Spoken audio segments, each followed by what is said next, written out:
atasan saya nggak baik. Apakah saya harus berhenti dari pekerjaan? Ada orang-orang yang kirim DM dan komen bilang gini, Bu Heni, atasan saya nggak baik.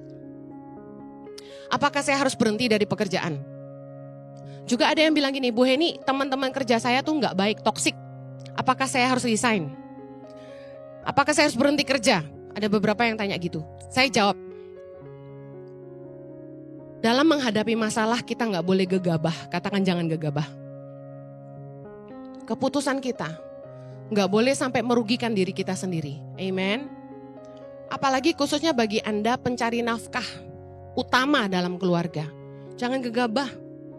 Ingat, Anda yang punya cicilan bulanan, Anda yang punya tanggungan bulanan, jangan sembarangan emosi main berhenti kerja aja.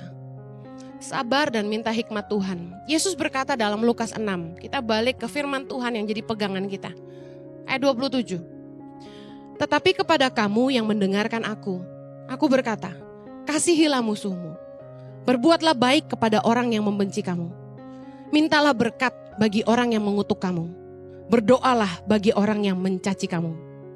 Waktu kita diperhadapkan dengan orang-orang yang tidak baik di lingkungan kita, kita pegang firman Tuhan, apalagi ini Yesus ngajarin.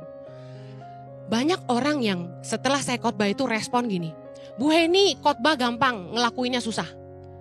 Bu Heni pada prakteknya susah. Orang jahatin kita, masa kita diam aja? Dengerin, firman Tuhan gak pernah salah. Selama kamu pegang firman Tuhan, kamu akan nuai kebaikan. Sebagai orang percaya, Anda harus pastikan Anda harus tetap jadi berkat. Yesus ini ngajarin supaya kita tetap jadi berkat tuh gimana? Tetap lakukan yang terbaik di tempat pekerjaanmu dan tabur kebaikan buat atasanmu. Tabur kebaikan buat teman-temanmu yang tidak baik sama kamu. Dikatakan berdoalah bagi orang yang mencaci kamu. Doain bosmu yang cerewet.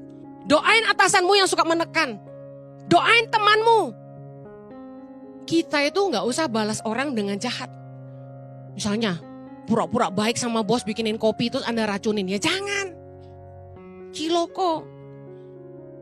Pastikan gini. Justru di saat kamu ditekan atas dan kanan kiri. Kamu lakukan terbaik yang kamu bisa di situ. Either kamu stay atau kamu keluar. Kamu sudah jadi berkat di situ. Pastikan kamu kerja makin sungguh-sungguh. Dan memberikan yang terbaik buat perusahaan di mana kamu kerja. Amsal 22 ayat 29 bilang gini, pernahkah engkau melihat orang yang cakap dalam pekerjaannya? Di hadapan raja-raja ia akan berdiri dan bukan di hadapan orang-orang hina. Kalau kamu lakukan yang terbaik di tempat kerjamu, kalau supervisormu yang jahat, jangan-jangan nanti kamu yang gantiin dia. Tuhan gak lelap, bosmu gak buta. Amin. Kita bisa lihat. Kita gak selalu ngandalin bawahan kita langsung, kita pasti lihat di bawahnya. Kalau mereka lebih kreatif, mereka lebih cepat, tajam, yang di bawah bisa naik ke atas. Jangan fokus yang salah. Kadang-kadang gini, banyak sekali hal-hal di hidup kita yang mengalihkan fokus kita. Yang mengalihkan ketajaman kita. Harusnya kita fokus bangun hidup kita, bangun apa yang Tuhan ditaruh tangan kita. Tapi terlalu banyak pengalihan. Kita dipusingin lah sama urusan-urusan yang gak penting. Urusan-urusan yang gak perlu. Makanya saya paling males duduk ngegosip sama teman. Buat saya buang waktu. Lebih baik waktu kita yang berharga itu kita pakai buat ngerenung mikirin what else to do. Tiap kali saya doa, saya selalu tanya gini, Tuhan, what do you want me to do for you? Tuhan mau aku bikin apa buat Tuhan? Saya selalu mikirin tangan pengharapan ini ke depan mau gimana. Saya udah mikirin nih. 10 tahun ke depan saya umur segini. Tangan pengharapan gimana ya? Gue masih kuat gak ya?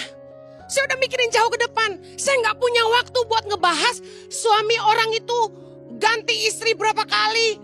Istri orang itu sukanya beli Hermes, beli Chanel. Gak ada urusan sama gue. Kebanyakan kita, fokus kita terganggu sama penghalang-penghalang ini. Contoh, orang jahatin kita. Ngapain kita buang fokus kita buat orang yang gak ada urusannya dalam hidup kita? Orang yang gak punya kontribusi dalam hidup kita, ngapain mikirin dia? Wasting our times. Amen. Orang jahatin kita, biarin aja. Kamu maju terus. Amen. Bangun hidupmu. Karena waktu yang kita punya sangatlah berharga.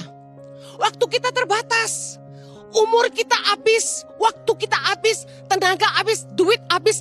Hanya buat ngurusin orang yang gak punya kontribusi apa-apa dalam hidup kita. Buat apa? Come on. Pastikan fokusmu tidak And there I find you in the mystery.